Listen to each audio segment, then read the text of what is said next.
Começo de dezembro e eu estava em casa curtindo minha folga perto da lareira. O frio e a neve lá fora não me agradavam. Aproveitei para arrumar umas coisas em casa, mas foi um dia tranquilo.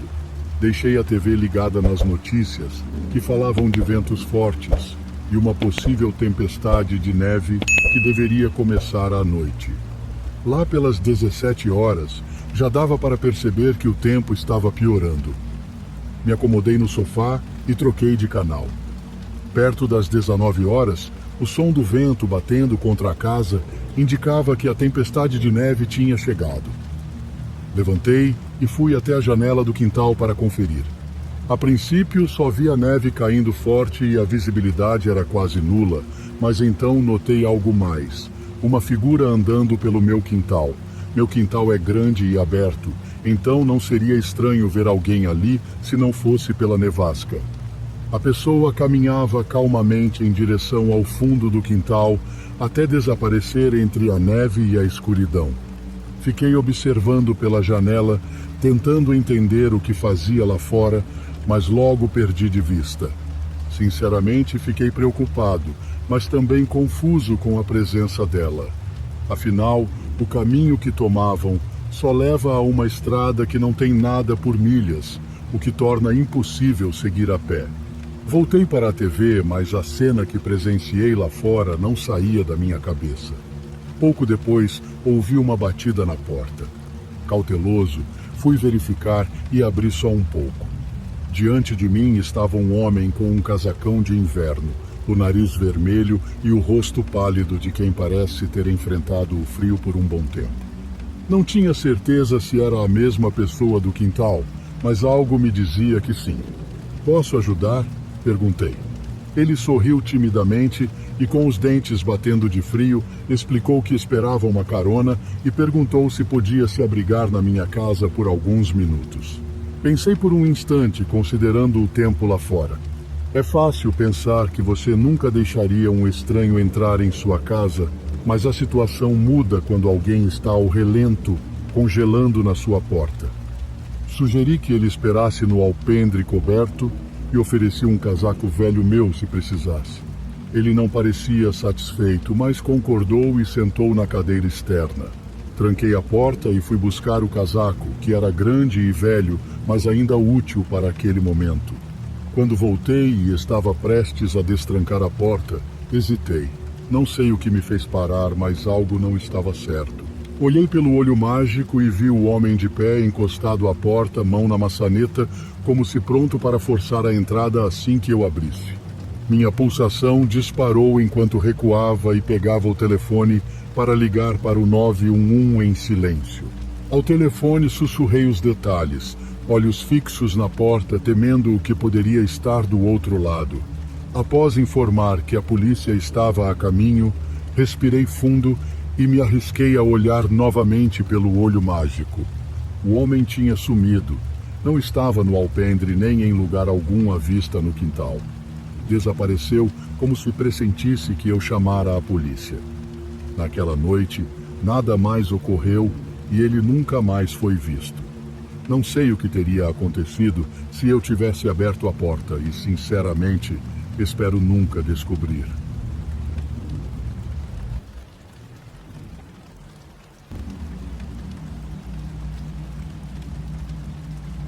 Me chamo Fernando e preciso compartilhar um evento extremamente perturbador que vivi há 2 anos, enquanto era caminhoneiro. Essa experiência foi decisiva para eu largar o emprego, mesmo com um bom salário. Cheguei à conclusão de que nenhum dinheiro vale a pena colocar minha vida em risco dessa forma. Até aquele momento, já tinha enfrentado várias situações complicadas, como tentativas de assalto, mas o que aconteceu naquela ocasião foi o estopim. Foi um episódio tão bizarro que até hoje não sei se foi um fenômeno paranormal ou apenas algo extremamente sinistro. Porém, foi tão assustador que perdi completamente a vontade de continuar na estrada. Aquela última viagem permanece vívida em minha memória. Parti para a estrada à tarde com previsão de chegar ao meu destino às 7 da manhã. Então tinha uma longa jornada pela frente e a noite estava apenas começando. Fiz uma pausa para jantar no meu posto de tacos preferido e continuei a viagem ouvindo música, observando o sol se pôr até tudo escurecer completamente. A viagem seguia tranquila. Já conhecia bem o caminho, então nem precisava do mapa no celular. Sabia exatamente por onde ir. No entanto, me deparei com um sério acidente envolvendo vários veículos e, por causa disso, o tráfego estava sendo desviado para uma estrada alternativa, já que a principal estava bloqueada e sem previsão de liberação, uma vez que ainda precisavam remover os veículos e os corpos. Sem opção, pois a passagem estava totalmente restrita e parecia que a espera seria longa, liguei o GPS no celular para encontrar a rota alternativa mais rápida e voltar ao meu trajeto original. Como já tinha dito, precisava entregar a carga às 7 da manhã. O GPS indicava uma estrada alternativa, desviando um pouco, mas que me faria perder apenas uns 10 minutos para retomar a minha rota original. Sem hesitar, segui para esse caminho. Rapidamente encontrei a entrada. Era um caminho de terra, mas estava em ótimas condições e era bastante largo, o que me deixou tranquilo quanto a passar por ali com o caminhão. Dirigia por essa estrada solitária sem ver nenhum outro veículo, admirando a paisagem que era belíssima, com as silhuetas das montanhas ao longe e as estrelas brilhando intensamente no céu. Estava apreciando tudo isso e ouvindo música quando, de repente, perdi o sinal do telefone. A música parou e também não consegui acessar o mapa para verificar minha localização, o que me deixou um pouco preocupado. Ainda assim, esperava que o sinal retornasse em breve. No entanto, mesmo avançando, o sinal do celular não retornava e não havia sinal de outras estradas por perto. Sem mapa ou telefone para pedir ajuda, decidi continuar dirigindo, pois pelo que o mapa indicava, eu deveria alcançar a estrada principal em apenas 10 minutos. Mas após 20 minutos dirigindo, ainda não havia encontrado o fim daquele caminho, o que me deixou um tanto assustado. Estava pensando em retornar quando avistei uma luz distante. À medida que me aproximava, percebi que era uma pequena casa construída de material simples, com uma luz acesa. Meu primeiro pensamento foi sobre quão isolado era aquele lugar para se viver, mas não senti nenhum mau presságio em relação à casa. Decidi parar e descer para perguntar se estava no caminho certo para a estrada ou se era melhor voltar, pois não podia me dar ao luxo de perder mais tempo. Saí do caminhão e caminhei até a casa. Notei que as cortinas das janelas estavam abertas. Sem querer incomodar ou ser desrespeitoso, decidi verificar se havia alguém antes de bater na porta. Aproximei-me de uma das janelas e o que vi dentro me deixou completamente chocado. 2 homens e uma mulher estavam sentados à volta de uma mesa grande, comendo algo que parecia ser um porco gigante que ainda estava vivo e gemendo de dor. Parecia que tinham aberto o estômago do animal e estavam retirando as partes de dentro de maneira desesperada. A cena era tão irreal e mórbida, eles comiam com as mãos, arrancando pedaços do pobre animal, totalmente cobertos de sangue. Fiquei paralisado, horrorizado com a grotesca cena diante de meus olhos. Fiquei imóvel sem fazer qualquer som, e então a mulher me notou e logo os 2 homens também. Os 3 se levantaram da mesa, sentaram-se novamente em suas cadeiras, pegaram os talheres e continuaram a comer o porco, agora usando os utensílios e sorrindo para mim. Corri o mais rápido que pude de volta ao caminhão, dei a volta e acelerei o máximo que o veículo permitia, retornando pelo caminho de onde tinha vindo. Enquanto dirigia, 1000 pensamentos me assombravam, principalmente dúvidas que sabia que ninguém poderia responder. Mas o que mais me dominava era o medo de ser seguido por aquelas pessoas. Olhava constantemente para trás para garantir que ninguém estava me seguindo, mas felizmente estava sozinho. Depois de alguns minutos angustiantes, finalmente reencontrei a estrada principal e o sinal do celular voltou. Imediatamente liguei para um amigo caminhoneiro para desabafar e contar tudo o que tinha visto. Ele mal podia acreditar no que eu dizia e tentava me acalmar, pois eu insistia que iria pedir demissão, que não podia mais me expor a situações como aquela. Ele acreditava que o susto iria passar e que eu mudaria de ideia com o tempo. No entanto, nunca mudei de opinião. Assim que cheguei à minha cidade, conversei com minha esposa, que ficou bastante abalada após ouvir o que aconteceu e apoiou completamente minha decisão de renunciar e procurar outro emprego. Ela sempre ficava nervosa quando eu saía e nunca gostou da ideia de eu ser caminhoneiro devido aos perigos das estradas. Felizmente, consegui outro trabalho quase imediatamente, mas ainda não consigo esquecer aquela cena perturbadora que presenciei. Não sei se eram seres humanos ou algo diferente, mas embora tivessem aparência humana, definitivamente não se comportavam como tal. Nunca descobrirei quem eram ou por que agiam de maneira tão estranha, e sinceramente, não tenho o menor interesse em descobrir. Existem muitas coisas estranhas no mundo, coisas das quais somos completamente ignorantes. Portanto, tenham muito cuidado nas estradas e não cometam o mesmo erro que eu. Não peguem atalhos desconhecidos apenas para economizar tempo, pois isso pode ser perigoso e vocês podem se deparar com algo verdadeiramente sombrio.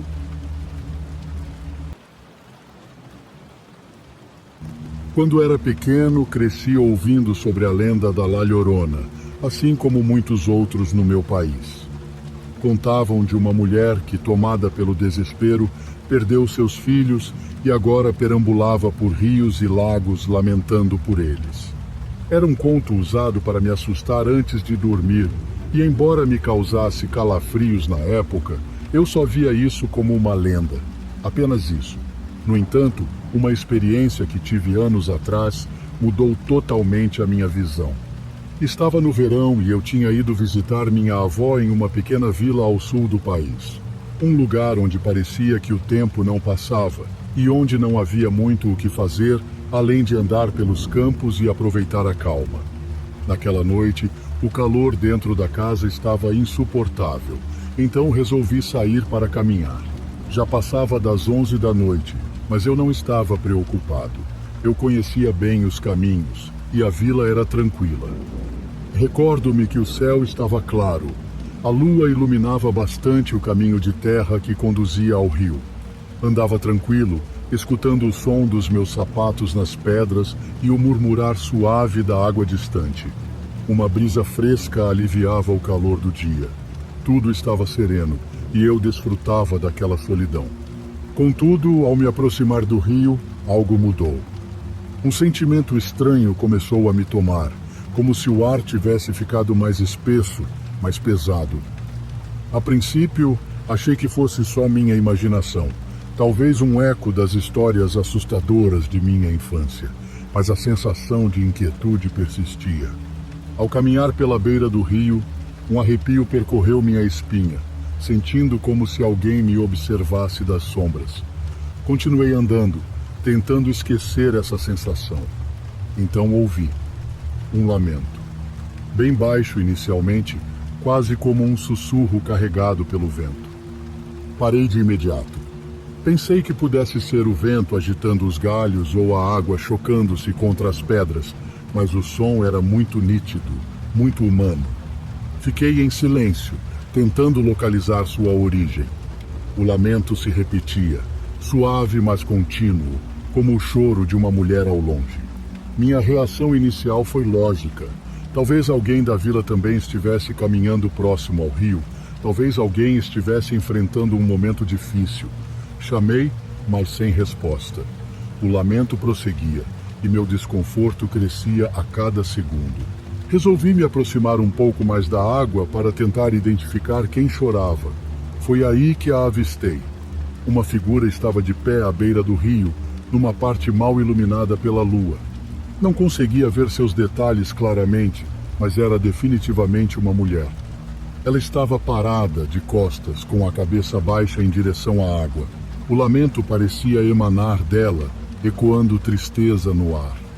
Um mix de medo e curiosidade me consumia. Algo em mim insistia para recuar, mas meus pés pareciam desobedecer. Eu precisava entender o que ocorria, verificar se não era apenas uma coincidência ou, pior, se alguém realmente precisava de ajuda. Avancei um passo e, naquele momento, o lamento se intensificou. Tornou-se mais agudo, mais desesperado. A figura começou a mover-se, mas não de uma maneira natural. Era um deslocamento lento, sobrenatural, como se ela flutuasse acima do chão. Um frio inexplicável me invadiu. Não era um frio causado pelo vento ou pelo ambiente. Era algo mais profundo que congelava o interior. Meu coração disparava. Cada fibra do meu ser gritava para eu fugir, mas minhas pernas pareciam fixas no chão. A figura girou lentamente e, embora a escuridão impedisse uma visão clara de seu rosto, havia algo em sua postura, na maneira como se movia, que despertava um terror que eu nunca havia sentido antes. De repente, tudo silenciou. O rio, o vento, os grilos, tudo parou, como se o mundo tivesse congelado. Só restavam eu, a mulher junto ao rio e aquele silêncio abafador. E então, quando pensei que nada poderia ser pior, ouvi um sussurro quase imperceptível de seus lábios. Meus filhos. Nesse instante, meu corpo inteiro reagiu. Sem hesitar, virei-me e corri. Não olhei para trás, nem respirei direito até estar bem longe do rio, quase na entrada da casa da minha avó. Ao chegar, travei a porta com força, apoiando-me nela para recuperar o fôlego. Guardei para mim o que tinha visto naquela noite. Quem acreditaria? Pensariam que era fruto da minha imaginação, efeito das histórias assustadoras da minha infância. Mas eu sabia que o que vi e ouvi era real. Dias depois, com o calor se intensificando novamente e encontrando meu tio na cozinha, resolvi mencionar o ocorrido, buscando alguma explicação lógica. Tentei parecer casual, como se fosse apenas algo que pareci ver.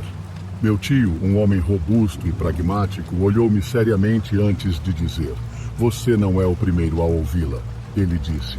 "Muitos aqui já a viram ou ouvido próximo ao rio, sempre de noite.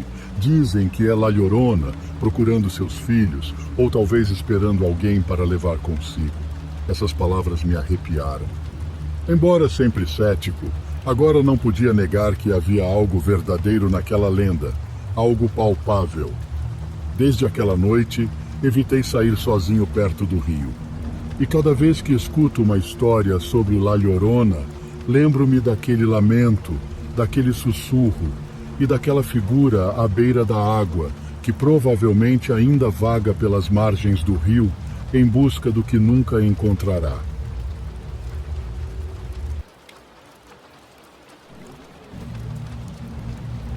Possuo um negócio de limpeza focado em higienizar escritórios de empresas de médio e grande porte. Devido às exigências do serviço, iniciamos nossos turnos às 18 horas durante a semana, pois a maioria dos escritórios prefere não ter nossa equipe limpando enquanto seus empregados estão presentes. Naquele dia específico, cheguei ao edifício designado às 18h30. Inseri a senha no teclado. Peguei meu material de limpeza e travei a porta ao entrar. O edifício tinha apenas 2 pisos, sendo menor que o usual, mas cada um dos andares era bastante extenso e ainda contava com um pequeno subsolo. Decidi começar pelo 2º andar e ir descendo. Enquanto limpava, recolhi todos os resíduos e removi objetos do chão que pudessem obstruir a passagem. Depois amarrei os sacos de lixo e os desci até os contêineres atrás do prédio para descartá-los. Enquanto estava do lado de fora, notei 2 carros estacionados. Nenhum estava funcionando, o que era estranho, considerando que este era o único edifício por perto e teoricamente não deveria ter mais ninguém ali. Fiquei pensando por que eles estariam parados nos fundos do prédio ou onde seus ocupantes poderiam estar, já que não estavam nos veículos. Entrei de novo e fiz uma verificação para garantir que todas as portas estivessem trancadas, e depois continuei com minha limpeza. De vez em quando eu olhava pelas janelas para ver se algo mudava nos carros lá fora, mas tudo permanecia igual. Terminei o segundo andar e comecei a limpar o primeiro, seguindo o mesmo procedimento. No entanto, quando saí para descartar o lixo, percebi que uma luz em um dos carros estava acesa. Logo que me viu, a luz se apagou. Isso me deixou preocupado, então rapidamente descartei o lixo e voltei para dentro, agora ciente de que realmente havia alguém ali, o que tornou a situação ainda mais bizarra. Acelerei o trabalho, terminando o primeiro andar por volta das 23 horas, bem mais rápido que o andar anterior. Restava apenas o pequeno subsolo que eu começaria em seguida. Desci para o nível inferior, que era usado principalmente para armazenagem e estava cheio de caixas. Enquanto eu estava no subsolo, um estrondo ressoou pelo prédio, vindo de um dos andares superiores. Não consegui identificar exatamente o que era o barulho ou de onde vinha. Coloquei minhas coisas no chão e comecei a subir as escadas, mas parei ao ouvir vozes no corredor acima de mim. 2 homens conversavam em um tom normal, como se não se importassem com a possibilidade de me encontrarem ali. Recuei pelas escadas e me escondi atrás de algumas caixas. Então liguei para o 911. Antes que pudesse falar algo, porém, passos começaram a descer em direção ao subsolo. Apenas vi a sombra de um homem projetada na parede antes de me esconder completamente atrás de uma prateleira cheia de caixas.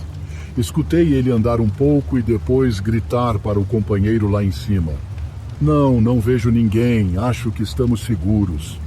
Ele retornou pelos degraus e eu espreitei novamente, vendo sua sombra se afastar. Mas notei que ele segurava algo pequeno na mão, o que aumentou ainda mais meu medo. Voltei a falar com o 911 e expliquei a situação, ficando escondido por vários minutos. Durante esse tempo, parecia que os homens estavam no andar de cima, mas logo se moveram para o primeiro, e de repente um deles gritou: "A van dele ainda está aqui."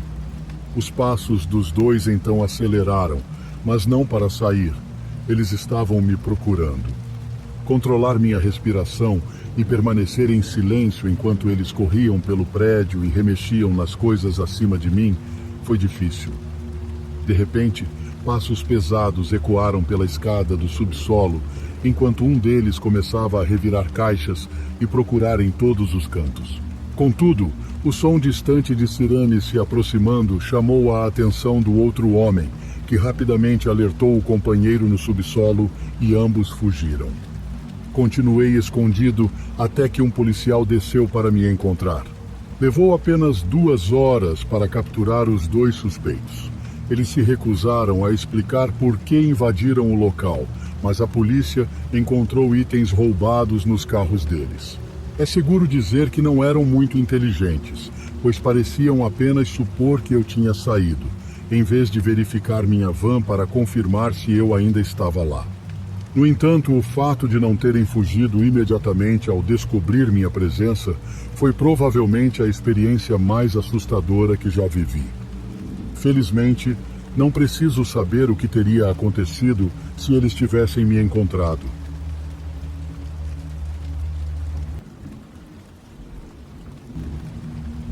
Tenho 18 anos e me chamo Marcos. O que vou relatar aconteceu há pouco tempo, mais precisamente há 2 meses. Quero começar dizendo que meu nascimento veio acompanhado de muitos conflitos. Quando era mais jovem, minha mãe gostava bastante de festas. Saía à noite para beber e só voltava para a casa dos meus avós quando o sol já estava nascendo.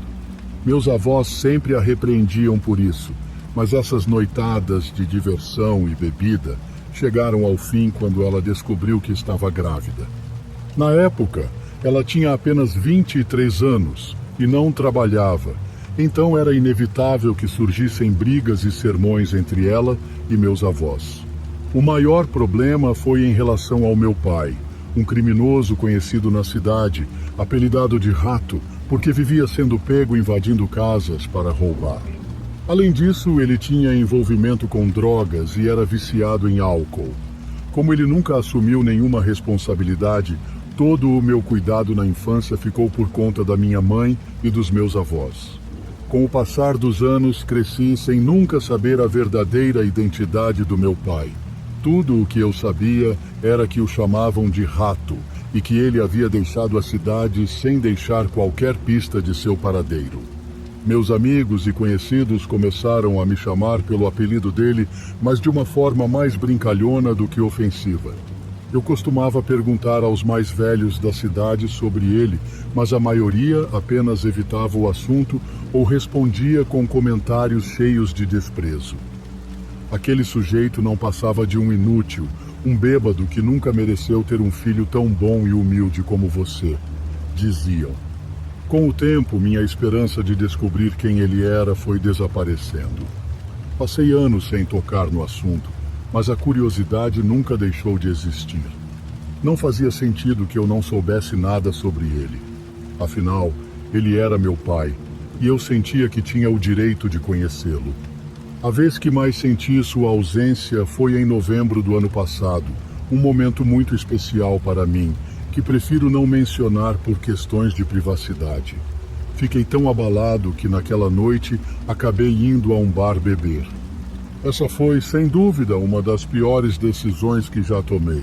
Desde então, não consegui me livrar do vício da bebida e também passei a frequentar festas para aliviar o estresse, mesmo contra a vontade da minha mãe e dos meus avós. Continuei com esse estilo de vida até 2 meses atrás, quando passei pela experiência mais assustadora da minha vida.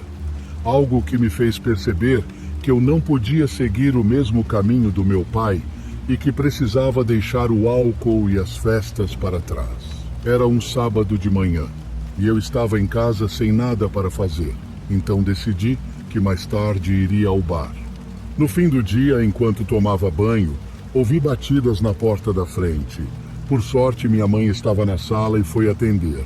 Quando saí do banho, cerca de 5 minutos depois, já estava pronto para sair e fui até a sala para ver quem tinha chegado. Foi então que me deparei com 4 homens desconhecidos, sentados ali, conversando com minha mãe. Assim que me viram, o ambiente foi tomado por um silêncio desconfortável. Após alguns segundos, o mais velho entre eles se levantou e me cumprimentou. Olá, meu nome é Roberto. Estes são meus amigos, Henrique, Antônio e Sebastião. Você deve ser o filho do Rato. Prazer em conhecê-lo. Naquele momento, fiquei sem entender nada e perguntei a Roberto o que ele estava fazendo na minha casa e como sabia quem era meu pai. Ele sorriu e disse: "Vamos lá fora conversar com mais calma. Eu vou te explicar tudo." Saímos enquanto minha mãe nos observava com um olhar intenso, enquanto os outros 3 homens permaneciam sentados no sofá. Lá fora, Roberto prosseguiu. Olha, nós éramos amigos do seu pai, o Rato, e costumávamos sair com ele para beber à noite.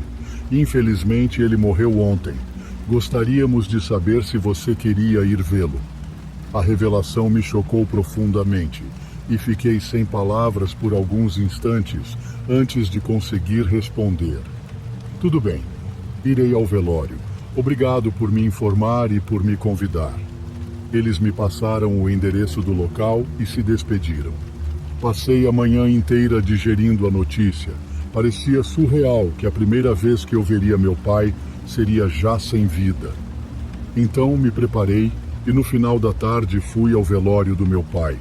Cheguei lá por volta das 3 da tarde e havia entre 15 a 20 pessoas reunidas à espera do padre. Roberto e seus amigos estavam numa capela e eu me aproximei para saudá-los e conversar um pouco. Oi Marcos, que bom que você conseguiu vir. Aqui aceita um cigarro para relaxar. Ficamos ali fumando por uns 15 minutos, até que o padre chegou e as orações começaram. Durante a pregação do padre, eu ficava olhando fixamente para o caixão na capela. Uma parte de mim desejava ver meu pai morto, porém algo internamente me aconselhava a não fazer isso. A oração e o encontro posterior acabaram às 9 da noite e quase todos já haviam partido. Restávamos apenas Roberto, Sebastião, Antônio e eu.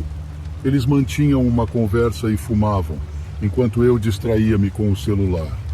Num instante, voltei a fixar meu olhar no caixão do meu pai, dessa vez decidido a ver seu rosto pela primeira vez.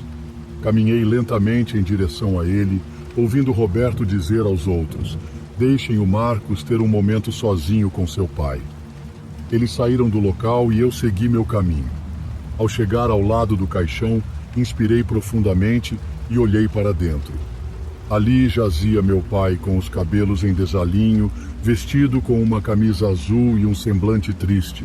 Seu nariz parecia quebrado, o que me surpreendeu. Mesmo assim, fixei meu olhar em seu corpo por alguns segundos, até que algo aterrorizante aconteceu. De repente, meu pai abriu os olhos e fixou seu olhar em mim. Quase segui ele para o além com esse susto, mas consegui me recompor e sair da capela apavorado, buscando uma explicação para o que tinha visto, sem sucesso. Subitamente, senti um arrepio gelado nas costas. Roberto, Sebastião, Antônio, vamos sair daqui! Gritei com toda a força, mas ninguém respondeu. Circulei pelo local e não encontrei ninguém. Pareciam já ter ido embora e eu estava ainda com o coração disparado após o ocorrido. Sem alternativas, tive que voltar sozinho para casa. Enquanto caminhava, sentia o frio penetrante. Pior ainda, esqueci de levar minha jaqueta e ao meu redor imperava um silêncio de tumba. Sentia como se estivesse sendo vigiado o tempo todo. E, na verdade, tudo o que eu desejava era chegar em casa e dormir, convencido de que tudo não passava de imaginação, estresse e do choque da triste notícia. No trajeto, passei por um ponto de ônibus onde um homem dormia. Ele vestia uma camisa azul com manchas que pareciam de sangue e exalava um cheiro fétido. Tentei passar depressa, mas um barulho me fez parar assustado. O homem começou a espirrar violentamente e logo depois levantou-se e vomitou sangue no asfalto. Apesar do terror de assistir a tal cena, aproximei-me para verificar se ele precisava de ajuda, embora não entendesse bem o que me levava a fazer isso. Olá, amigo. Está tudo bem? Posso chamar uma. Nem consegui terminar a frase quando ele me encarou, congelando-me no lugar ao reconhecer seu rosto. Era meu pai, olhando para mim com uma expressão indecifrável. Seu nariz parecia ter caído e seu odor era agora ainda mais insuportável.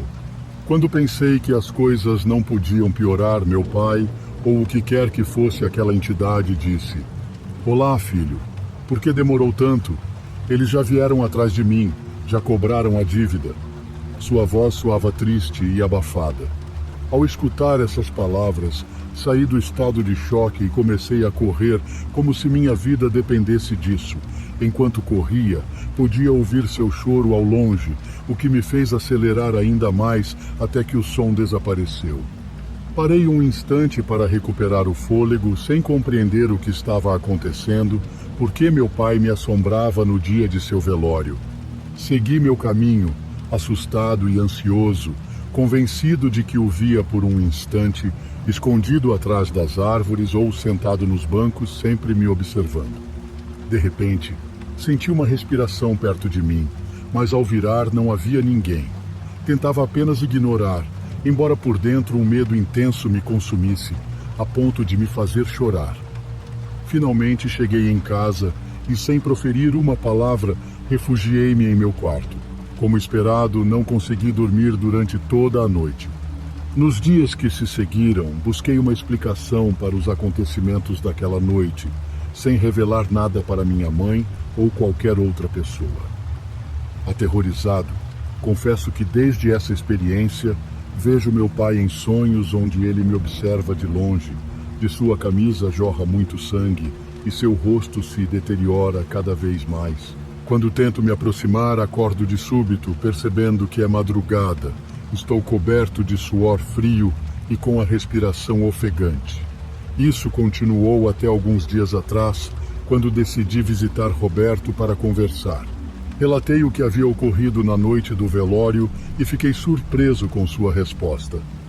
Desculpa, Marcos, mas nós nunca te vimos. Na verdade, quando terminamos de fumar, procuramos por você, mas você tinha sumido. Depois de alguns minutos, decidimos ir embora.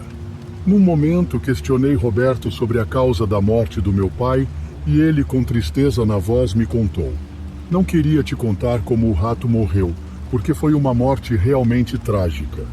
Ele estava tão dominado pelo álcool e cigarro que chegou a pedir dinheiro a pessoas perigosas. Nos seus últimos dias, ele nos disse que estava aterrorizado porque 2 homens em motocicletas haviam vindo no dia anterior para cobrar a dívida. Ele não tinha como pagar, então eles se foram com xingamentos e ameaças. Uma semana depois, recebi uma ligação dizendo que teu pai havia sido baleado. A notícia foi um golpe duro para mim, então ele decidiu me procurar para que eu pudesse me despedir. Roberto acredita que a alma do meu pai ainda não encontrou paz e está carregada de negatividade. Sem palavras, após ouvir Roberto, o único gesto que consegui fazer foi abraçá-lo e agradecer por tudo. Nos despedimos e voltei para casa. Desde aquela conversa, não sonho tanto com meu pai, apenas ocasionalmente, e cada vez ele parece mais distante. Espero apenas que ele encontre o descanso eterno. Um abraço e obrigado por escutar minha história.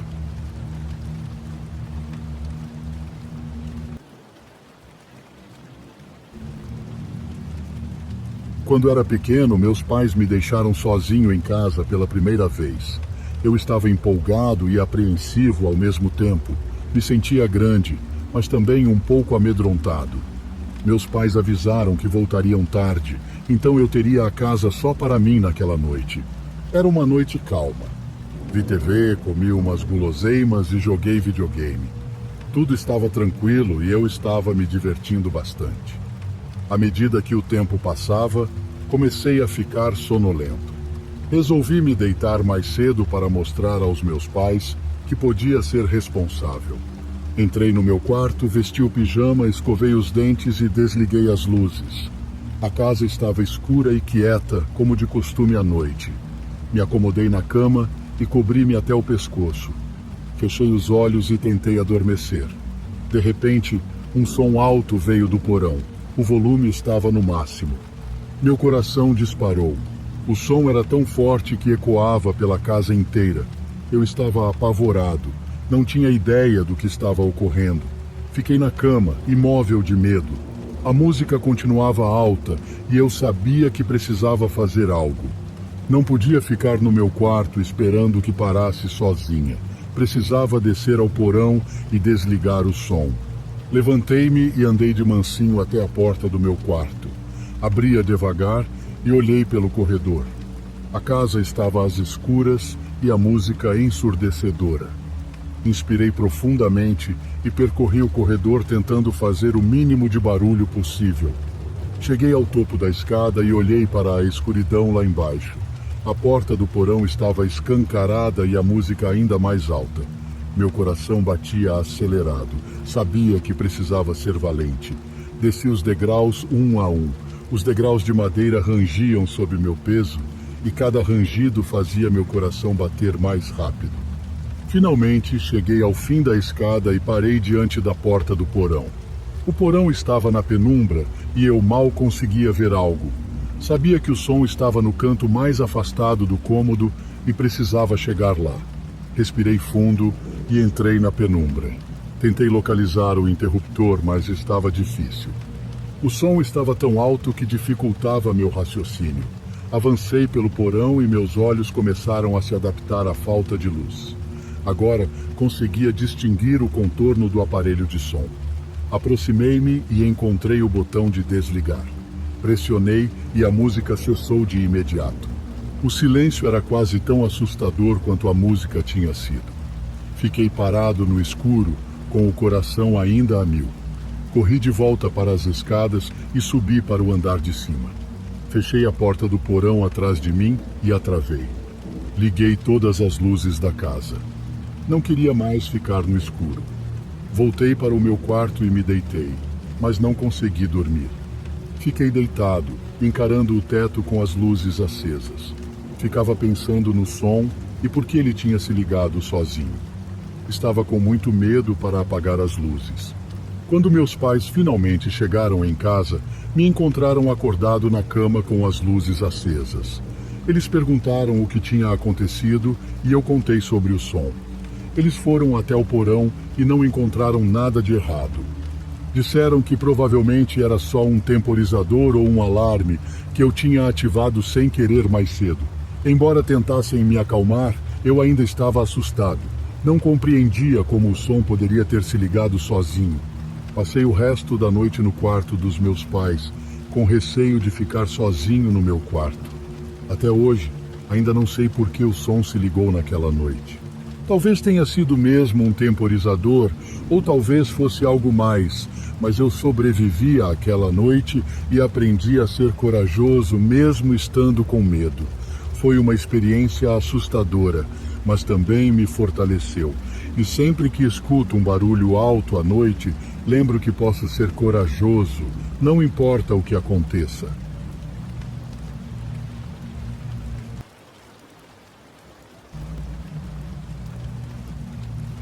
Quando minha esposa faleceu em 2009, senti como se uma parte de mim também tivesse partido. Lembro-me do odor de antisséptico no quarto do hospital e de como seus olhos me encaravam sem realmente me enxergar. Ela batalhou contra uma doença mental severa e persistente por muitos anos. Os médicos mencionavam que era algo difícil de compreender totalmente, algo que tinha degradado sua mente aos poucos. No dia de sua morte, segurei sua mão até que perdesse o calor, prometendo que cuidaria da nossa filha.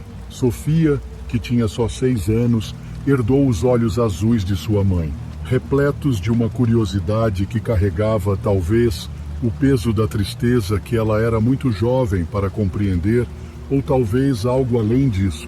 Preferi não pensar muito sobre isso. Após mudarmos para uma casinha sossegada em Montana, estabelecemos uma rotina delicada. Trabalhava muitas horas para manter nossa vida, o que me obrigava a contratar alguém para olhar Sofia durante o dia. Foi então que Mary apareceu em nossas vidas. Ela era uma universitária de 25 anos, amável e de voz suave, com um sorriso que ganhou a confiança de Sofia de imediato. Mary chegava pela manhã quando eu partia para o trabalho e só saía à noite ao meu retorno. Parecia adequado, até que eventos estranhos começaram a ocorrer. Primeiro foram incidentes menores. Certa terça à noite, ou talvez na madrugada de quarta, não sei o certo, mas acordei às 2 da manhã, com a garganta seca e áspera. Ao me esticar para verificar Sofia, notei que seu lado da cama estava vazio. Meu coração acelerou. Desde que minha esposa faleceu, ela dormia ao meu lado para se sentir segura. Levantei sentindo o chão gelado sob meus pés e chamei por ela baixinho. Nenhuma resposta. Olhei no banheiro, mas não havia ninguém. O pânico começou a tomar conta enquanto me dirigia à porta do quarto. Foi quando Sofia apareceu, esfregando os olhos sonolentos. "Onde você estava?" perguntei, tentando suavizar minha voz. "Lá embaixo", ela respondeu baixinho. Ouvi a mamãe me chamando. Encarei-a sentindo um arrepio. "Sofia, sua mãe já se foi", falei com delicadeza. "Você não deve andar sozinha pela casa, está bem? É perigoso." Ela assentiu e voltou para a cama sem mais palavras. Passei o resto da noite em claro, atento a cada ruído da casa, minha mente girando. Dias depois, ocorreu novamente. Desta vez, acordei e vi a porta do quarto entreaberta. Sofia tinha sumido. Meu coração afundou enquanto descia as escadas silenciosamente. A casa estava anormalmente silenciosa, um silêncio que pesava nos ouvidos. Ao chegar ao final das escadas, avistei Sofia no corredor de costas para mim, conversando com alguém. Sua vozinha atravessava a escuridão. "Mamãe, por que você não entra?" ela questionava. Segurei a respiração. Na parede oposta havia uma sombra, uma figura alta e feminina. Ela estava imóvel, mas claramente visível. Minhas mãos tremiam e o copo de água que segurava caiu, se estilhaçando no chão. Sofia se virou ao ouvir o barulho, os olhos arregalados. A sombra sumiu. Ela estava aqui, Sofia acusou.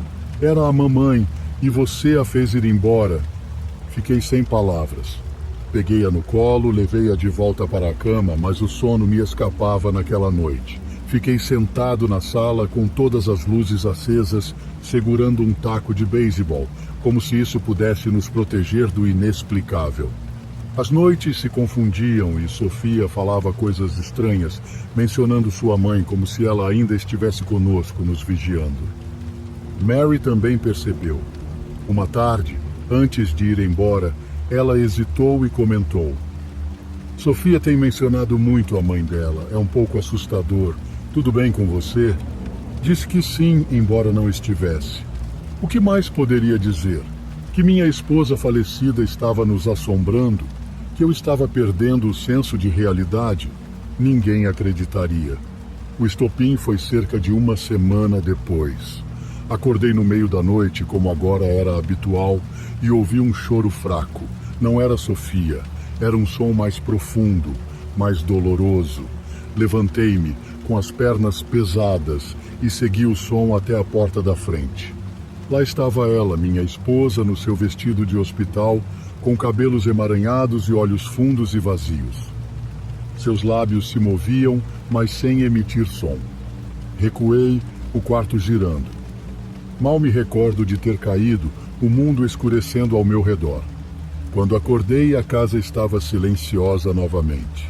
Sofia ainda estava dormindo no andar de cima, como se nada tivesse acontecido. Mas eu sabia que não podíamos ficar lá. O que ocorria não era fruto da minha imaginação. Era real, e eu não poderia permitir que afetasse minha filha.